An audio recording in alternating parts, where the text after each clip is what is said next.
کالی داس کے مرنے کے بعد برکھا کے طور طریقوں میں ایک پرسرار سی تبدیلی آ گئی تھی۔ وہ بمبئی والی برکھا نہ رہی تھی جس کے ساتھ مناف نے دہلی میں خوبصورت وقت گزارا تھا۔ وقت تو خیر کراچی میں بھی ٹھیک ہی گزر رہا تھا، لیکن یہاں آ کر اب اسے یہ احساس زیادہ گہرا ہو گیا تھا کہ برکھا کچھ پرسرار سرگرمیوں میں ملوث ہو گئی ہے۔ مناف کو تو خیر محض شبہ ہی تھا، لیکن اس کی بیٹیوں کو یہ بات اچھی طرح معلوم تھی کہ ان کی ماں دن بھر کیا کرتی رہتی ہے اور اس سے کس قسم کے مرد اور عورتیں ملنے آتی ہیں، اور وہ تاریک کمرے میں بیٹھ کر جانے کیا کرتی رہتی ہے۔ بیٹیوں کی شادیاں ہوتی رہیں اور وہ کسی پنجرے سے آزاد ہونے والے پنچھیوں کی طرح اڑتی رہیں۔ سسرال جا کر انہوں نے کبھی پلٹ کر بھی نہ دیکھا کہ میکا کس طرف ہے۔ برکھا کو اپنی بیٹیوں کی مطلق فکر نہ تھی۔ آتی ہیں تو آئیں، نہیں آتی تو بھاڑ میں جائیں۔ البتہ مناف کو اپنی بیٹیوں کی طرف سے پریشانی رہتی تھی کہ آخر وہ گھر آتی کیوں نہیں۔ ورشا 13 سال کی ہوئی تو اس کا باپ مناف اس دنیا میں نہ رہا۔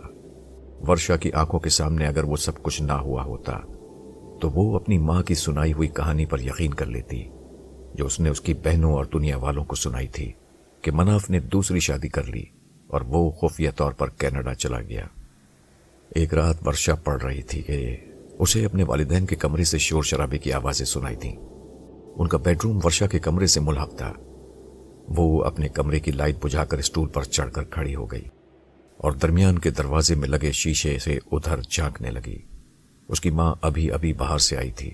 اس کے ہاتھ میں ایک پنجرا تھا جس میں ایک چمگا دڑپن تھی۔ اتنی رات گئے آنے پر مناف نے اس سے باس پرس کی تو برکھا کے تیور ایک دم بدل گئے۔ وہ غصے میں بولی، تمہیں کیا پریشانی ہے؟ میں جب چاہے آؤں۔ یہ جواب مناف کے دل پر چھری کی طرح لگا۔ وہ ایک دم آپے سے باہر ہو گیا۔ پہلے تو اس نے وہ پنجرا چھین کر دروازے سے باہر پھینکا اور پھر اس کے بال پکڑ کر زور کا دھکا دیا۔ برکھا کا سر دیوار سے ٹکرایا اور ابھی وہ سنبھل بھی نہ پائی تھی کہ مناف نے اس کے منہ پر تھپڑوں کی بارش کر دی۔ تجھے میں نے بہت آزادی دے دی ہے، آج کے بعد سے تو میری اجازت کے بغیر گھر سے باہر قدم نہیں نکالے گی۔ مناف نے اس کے بال پکڑ کر بیڈ پر زور سے دھکا دیا۔ وہ بیڈ پر گری اور گرتے ہی تیزی سے کھڑی ہو گئی۔ ورشا کا خیال تھا کہ اب ماں اس کے باپ پر حملہ کرے گی، لیکن اس نے اسے کچھ نہ کہا، بس ایک نظر گھور کر دیکھا جیسے کہہ رہی ہو، تو گھر میں رہے گا تو تجھ سے اجازت لوں گی نا۔ اس کے بعد وہ کمرے سے باہر نکل گئی۔ ورشا نے سوچا شاید وہ اس کے کمرے میں آئے گی، اس لیے وہ اسٹول سے کود کر فوراً بیڈ پر پہنچ گئی اور برکھا کے دروازہ کھٹکھٹانے کا انتظار کرنے لگی، لیکن وہ نہ آئی۔ کچھ دیر بعد برابر کے کمرے سے ایک چیخ کی آواز سنائی دی۔ یہ اس کے باپ کی آواز تھی۔ ورشا نے جلدی سے اسٹول پر چڑھ کر ادھر جھانکا تو باپ کو خون میں نہایا ہوا پایا۔ وہ اپنے باپ کو اس حالت میں دیکھ کر چکرا کر گر پڑی۔ اس کے ہوش گم ہو گئے۔ برکھا پر مناف نے آج تک ہاتھ نہیں اٹھایا تھا۔ وہ مار کھا کر خود پر قابو نہ رکھ سکی۔ کمرے سے باہر نکلی، کچھ پڑتی ہوئی کچن میں گئی۔ وہاں ایک تیز دھار والی چھری سے اپنے بازو پر جہاں بچھو بنا ہوا تھا ایک کٹ مارا۔ زخم لگاتے ہی خون بھل بھل کر بہنے لگا۔ اس نے خون کو چینی کے بڑے پیالے میں جمع کر لیا اور اس پیالے کو اپنے پیچھے چھپا کر کمرے میں داخل ہوئی۔ مناف کو اس پر ہاتھ اٹھانے کا افسوس ہو رہا تھا۔ وہ آنکھوں پر ہاتھ رکھے لیٹا تھا کہ اچانک اس کے جسم میں آگ سی لگ گئی۔ وہ اپنی آنکھیں بھی نہ کھول سکا۔ چیخ مار کر اٹھا اور پھر فرش پر ڈھیر ہو گیا۔ خون کی بو پھیلتے ہی کونے خدروں سے بچھو نکلنے لگے اور دیکھتے ہی دیکھتے مناف کی لاش پر چھا گئے۔ برکھا نے کمرے کی لائٹ آف کر دی اور پھر لاش کے گرد بھینٹ ناچ شروع کر دیا۔ جلد ہی اس کی شکل تبدیل ہو گئی۔ اس کی زبان 1 فٹ باہر آ چکی تھی۔ کچھ دیر بعد باہر سے کتے کے رونے کی آواز آئی۔ اس نے مناف کا سر اپنے ہاتھوں میں اٹھایا اور دروازے پر رکھ کر آئی۔ دروازے پر منتظر اس گدھے برابر کالے کتے نے اس سر کو اپنے بڑے سے منہ میں لیا اور اندھیرے میں جس لگا کر خود بھی اندھیرا ہو گیا۔ برکھا نے مناف کے باقی ماندہ جسم کو ٹین کے ایک باکس میں ڈال دیا اور پھر اس پر نشہ سا چھانے لگا۔ وہ پرسکون ہو کر سو گئی۔ ورشا کو جب ہوش آیا تو وہ اسٹول کے پاس ہی فرش پر پڑی تھی۔ کمرے میں خاصا اجالا ہو چکا تھا۔ اس نے گھڑی کی طرف دیکھا۔ صبح کے 8 بج رہے تھے۔ رات کا واقعہ پورا ہولناکی کے ساتھ اس کی آنکھوں میں منجمد تھا۔ وہ اپنے کمرے سے باہر نکلی۔ بیڈ روم کا دروازہ کھلا ہوا تھا وہ اندر گئی تو برکھا بڑے مزے سے خراٹے بھر رہی تھی۔ بیڈ کے نزدیک ایک ہی ٹین کا باکس پڑا تھا اور اس میں بڑا سا تالا لگا تھا۔ مناف کا کہیں دور تک پتہ نہ تھا۔ ورشا کو خیال آیا کہ کہیں اس نے کوئی بھیانک خواب تو نہیں دیکھا۔ پھر اسے خیال آیا کہ اگر وہ خواب ہوتا تو وہ اسٹول کے نزدیک ایک فرش پر کیوں پڑی ہوتی۔ اس نے اپنی سوتی ہوئی ماں کو جھنجھوڑ دیا، ممی ممی۔ برکھا کی آنکھ کھل گئی۔ وہ فوراً اٹھ کر بیٹھ گئی اور کسی قدر غصے سے بولی، کیا ہے؟ ممی تم نے میرے باپ کو مار دیا، تم قاتل ہو۔ بے وقوف، میں نے تو اپنے باپ کو بھی مار دیا تھا۔ وہ بڑے اطمینان سے بولی، تیرا باپ تو کوئی چیز ہی نہ تھا۔ ممی تم کس قدر؟ ورشا اپنا جملہ پورا نہ کر سکی۔ وہ کہنا چاہتی تھی کہ ممی تم کس قدر ذلیل کمینی ہو، مگر وہ کچھ نہ کہہ پائی۔ برکھا نے اسے اچانک کچھ ایسی نظروں سے دیکھا کہ ورشا کی زبان گنگ ہو کر رہ گئی۔ اس نے اپنی ماں کی آنکھوں میں آگ بھڑکتی ہوئی دیکھی۔ چند سیکنڈز میں اس کا چہرہ کچھ سے کچھ ہو گیا۔ ورشا نے گھبرا کر اپنا منہ پھیر لیا۔ جاؤ کچن میں جا کر ناشتہ تیار کرو، مجھے بہت بھوک لگی ہے، برکھا نے تحکمانہ لہجے میں کہا۔ جی اچھا ممی، ورشا نے انتہائی فرما برداری سے کہا اور سر جھکا کر کچن کی طرف چلی گئی۔ وہ پہلا اور آخری دن تھا۔ اس کے بعد سے ورشا نے اپنی ماں کے سامنے کبھی زبان نہ چلائی۔ وہ کچھ اس طرح خوفزدہ ہوئی کہ ماں کے منہ سے نکلا ہوا ہر لفظ اس کے لیے حکم کا درجہ رکھتا تھا۔ اس دن خوب ڈٹ کر ناشتہ کرنے کے بعد برکھا نے کپڑے تبدیل کیے۔ گاڑی گھر میں موجود ہونے کے باوجود وہ باہر سے ایک ٹیکسی لے کر آئی۔ ٹیکسی والے کے ساتھ مل کر گھر کے صحن سے باکس اٹھوایا، ٹیکسی کی چھت پر رکھا اور ورشا سے کہا، تم گھر کا دروازہ بند کر لو، میں 1.5-2 گھنٹے میں واپس آتی ہوں۔ پھر وہ ٹیکسی میں بیٹھ کر چلی گئی۔ وہ اسٹیشن پہنچی۔ گاڑی لاہور جانے کے لیے تیار کھڑی تھی۔ اس نے لیڈیز کمپارٹمنٹ میں پہنچ کر وہ باکس قلی سے ایک بات کے نیچے رکھوایا اور قلی کو پیسے ادا کر کے بڑے اطمینان سے سامنے والی سیٹ پر بیٹھ گئی۔ 1-2 منٹ ڈبے کا جائزہ لیا، پھر اپنے برابر بیٹھی عورت سے مخاطب ہو کر بولی، بہن ذرا میرے باکس کا خیال رکھنا، اس میں کچھ قیمتی سامان ہے، میں ابھی ذرا اپنے شوہر کو دیکھ کر آتی ہوں۔ پھر برکھا نے اس عورت کا جواب بھی نہ سنا اور تیزی سے کمپارٹمنٹ سے اتر گئی۔ سگنل ڈاؤن ہو گیا تھا۔ گارڈ سیٹی بجا کر ہری جھنڈی دکھا رہا تھا اور برکھا تیز قدموں سے اسٹیشن کے گیٹ کی طرف بڑھ رہی تھی۔ ادھر وہ گیٹ سے باہر نکلی، ادھر گاڑی نے اسٹیشن چھوڑ دیا۔ برکھا نے اطمینان کا گہرا سانس لیا اور ٹیکسی پکڑ کر اپنے گھر آ گئی۔ وہ عورت جس سے برکھا نے بکس کی رکھوالی کے لیے کہا تھا ملتان کی تھی۔ جب ملتان تک برکھا ڈبے میں نہ آئی تو اس عورت کی نیت بدل گئی۔ ملتان آنے پر اس نے اپنے سامان کے ساتھ وہ بکس بھی اتار لیا اور اپنے بیٹے کے ساتھ تانگے میں برکھا کا بکس اور اپنا سامان رکھوا کر اپنے گھر چلی گئی۔ وہ عورت بہت خوش تھی۔ ایک قیمتی سامان والا بکس اس کے مفت ہاتھ لگ گیا تھا۔ اس نے اپنے گھر کا دروازہ بند کر کے اپنے بیٹے سے اس بکس کا تالا توڑنے کے لیے کہا۔ بیٹے نے سل کا بٹا اٹھا کر 2-4 کراری چوٹیں تالے پر ماری تو تالا ان چوٹوں کی برداشت نہ کر سکا، کھل گیا۔ بیٹے نے تالا ایک طرف پھینک کر جلدی سے بکس کا ڈھکن اٹھایا۔ ڈھکن اٹھتے ہی اس عورت نے بکس میں جو کچھ دیکھا اسے دیکھتے ہی وہ چکرا کر گری اور بے ہوش ہو گئی۔ بیٹا جوان تھا، وہ بے ہوش تو نہ ہوا لیکن اس کی حالت خراب ہو گئی۔ بکس میں انسانی گوشت، خون اور ہڈیوں کا ملغوبہ پڑا ہوا تھا۔ اس نے فوراً بکس کا ڈھکن بند کر دیا اور بے ہوش ماں کے منہ پر پانی کے چھینٹے مارے۔ کچھ دیر کے بعد اس کو ہوش آ گیا۔ بیٹے کی طبیعت بھی سنبھل گئی تھی۔ بیٹا ماں اور ماں بیٹے کو دیکھ رہی تھی۔ دونوں خاموش تھے۔ ان کی سمجھ میں نہیں آ رہا تھا کہ یہ بکس میں کیا چیز ہے۔ اگر یہ انسان ہے تو اس کا سر کہاں ہے، اور یہ جسم گوشت، ہڈیوں اور خون کا ملغوبہ کیوں ہے؟ ان دونوں نے آج تک ایسی لاش نہ دیکھی تھی۔ اب سر دست مسئلہ یہ تھا کہ اس کا کیا کیا جائے۔ ان کے گھر کا صحن کچا تھا اور اس میں امرود کا درخت لگا ہوا تھا۔ طے یہ پایا کہ بکس میں موجود اس ملغوبے کو امرود کی جڑ کی زمین کھود کر بکس سمیت دفن کر دیا جائے، تبھی اس سے نجات ممکن تھی۔ اس طرح ڈھاکہ کا مناف زندگی کا سفر کرتا کہاں سے کہاں پہنچا، کہاں کی مٹی کہاں دفن ہو گئی۔ مناف اپنی زندگی میں اس بات کا تصور بھی نہیں کر سکتا تھا کہ وہ مر کر ملتان کے ایک نیم پختہ گھر کے صحن میں بغیر سر کے اور بغیر کفن کے دفن ہوگا۔ لوگ اپنی زندگی میں اپنے لیے قبر کی جگہ مختص کروا لیتے ہیں. وہ نہیں جانتے کہ موت کہاں آئے گی، اور مخصوص قبر تو دور کی بات ہے، انہیں دفن کے لیے زمین بھی نصیب ہوگی یا نہیں. مناف کو ٹھکانے لگانے کے بعد برکھا بالکل بے خوف ہو گئی. ڈر تو خیر اس کا اسی وقت نکل گیا تھا جب وہ اپنے باپ کالی داس کو بھینٹ چڑھانے میں کامیاب ہو گئی تھی. رہی صحیح کسر مناف کے قتل میں پوری کر دی. اب وہ پوری آزادی کے ساتھ اپنے مذموم مقاصد کے لیے کوشاں تھی. ورشا کو اس نے اپنا معمول بنا لیا تھا. ایک طرح سے وہ اس کی قید میں تھی اور بڑی فرما برداری سے اس کا ہر حکم بجا لاتی تھی.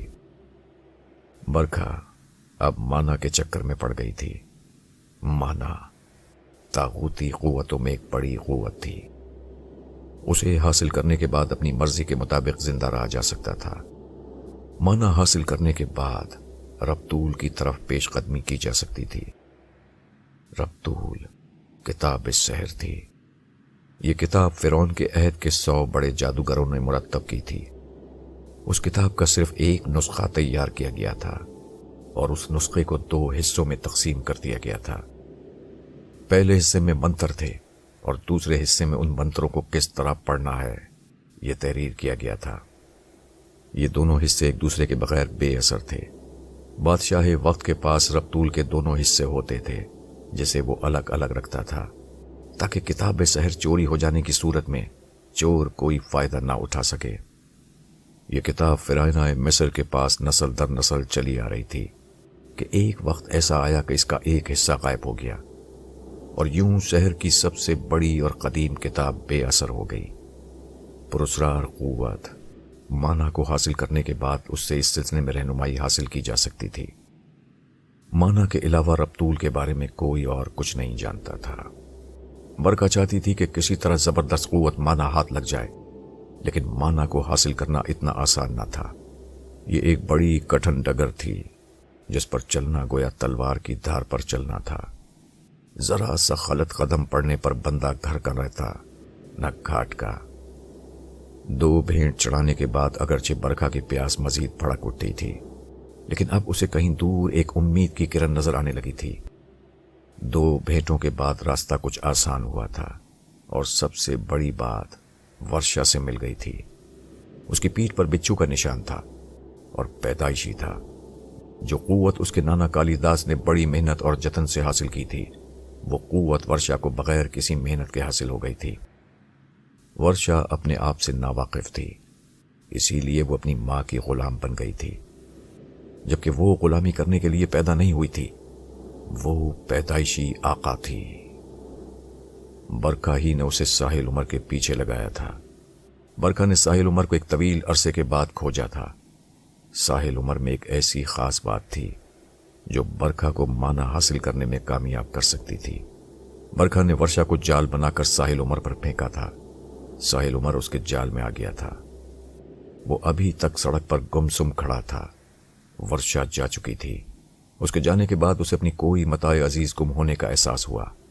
اسے اپنا جسم خالی خالی سا لگا. اسے لگا جیسے کچھ ہو گیا ہے.